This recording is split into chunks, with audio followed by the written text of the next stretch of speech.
हम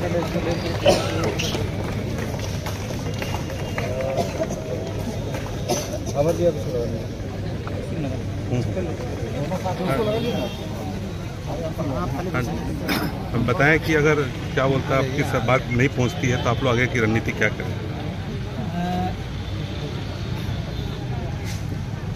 सबसे पहले आप सबों को ऐलान कर देना चाहता हूं कि हूल की धरती संथाल परगना के दुमका जिले से अब हम लोग एक नए हूल जन आंदोलन, उलगुलान और क्रांति की हम लोग आगाज कर रहे हैं। आज झारखंड क्रांति सेना और छात्र समन्वय समिति के संयुक्त बैनर तरह हम लोगों ने जो झारखंड के हम लोग के जो आदिवासी कोटे के आरक्षित सीट से बनने वाले जो आदिवासी विधायक है, सांसद है, मुख्यमंत्री है, इन लोगों का पुतला दहन करने का काम किया। क्योंकि ये आरक्षित सीटों से जीतते हैं, लेकिन जब आदिवासियों के ऊपर शोषण होता है, अत्याचार होता है, जुल्म होती है, उनके ऊपर किसी प्रकार की प्रताड़ना होती है, ये आवाज नहीं उठाते हैं। चुनाव से पहले वे हमारे घरों घरों तक पहुंचकर बोलते हैं कि हम आदिवासियों के नेता हैं, आदिवासियों का उत्थान करेंगे, आदिवासियों का विकास करेंगे। हेमंत सोरेन अपने आप को आदिवासियों के सबसे बड़े नेता कहते हैं, झारखंडियों के सबसे बड़े नेता कहते हैं कि मैं आदिवासी हृदय सम्राट हूँ, आदिवासियों का भलाई करना चाहता हूँ। लेकिन जैसे सत्ता में आते हैं वो आदिवासियों का नहीं, झारखंडियों का नहीं, मूलवासियों का नहीं, बल्कि बाहरी दलाल, चोर, डकैत, चोर चौहाट लोगों का काम करते हैं। जिन बाहरी बिहारियों से लड़ करके हेमंत सोरेन ने हमें ये झारखंड दिलाया, जिन महाजन, साहूकार, डकैत, चोर लोगों के खिलाफ लड़ करके हमें माफ कीजिएगा, शिबू सोरेन ने हमें लड़ करके ये झारखंड राज्य दिलाया।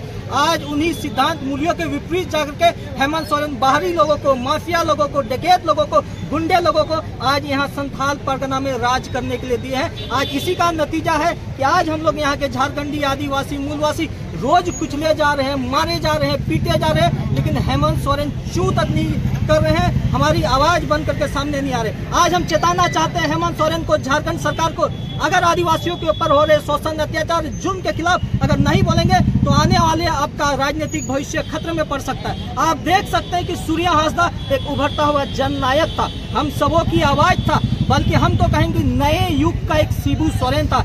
लेकिन देखिए बाहरी लोग, बाहरी माफिया, बाहरी गुंडे ने किस तरह से साजिश रच करके पुलिस और प्रशासन की सहायता लेकर के उनको मारने का काम किया। मैं पूछना चाहता हूं हमारे आदिवासी कोटे के विधायक, क्या आप लोगों के मुंह में दही जम गया है? हेमंत सोरेन आप अपने आप को आदिवासी नेता कहते हैं, अभी आप कहाँ है जहाँ सूर्या हांसदा मर गए? तो यही कल्पना सोरेन जब उनके पति जब जेल में गए थे तो पूरा झारखंड में घूम करके चिल्लाते थे कि जेल का ताला टूटेगा, हेमंत सोरेन छूटेगा।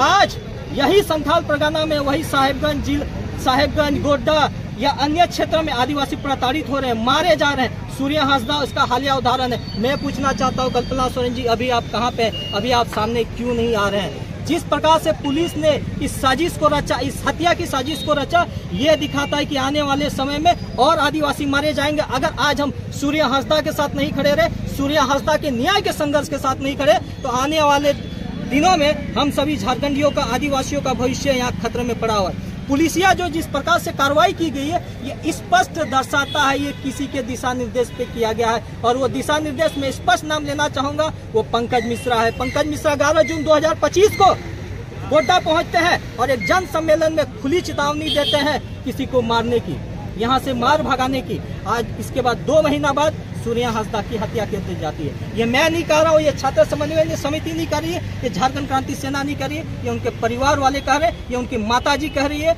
ये उनकी जो घर की पत्नी है वो कह रही है। बताइए इससे बड़ा दुर्भाग्य बात क्या है कि बाहरी लोग आकर के हम लोगों को यहाँ कुचल रहे हैं, मार रहे हैं, पीट रहे हैं, लेकिन हेमंत सोरेन के कान में जू नहीं रेंग रहा है, एक चू तक नहीं कर पा रहे हैं। अंतिम चेतावनी हेमंत सोरेन को देना चाहते हैं आप मीडिया के मार्फत से कि आप इस मामले पे कार्रवाई करें और दोषियों को जल्द से जल्द पकड़े, और इस मामले की इस विधानसभा सत्र में जो 22 से 28 तक होने वाली है, इसको आप सीबीआई जांच अनुशंसा की मांग कीजिए। अन्यथा हेमंत सोरेन आपको खुली चेतावनी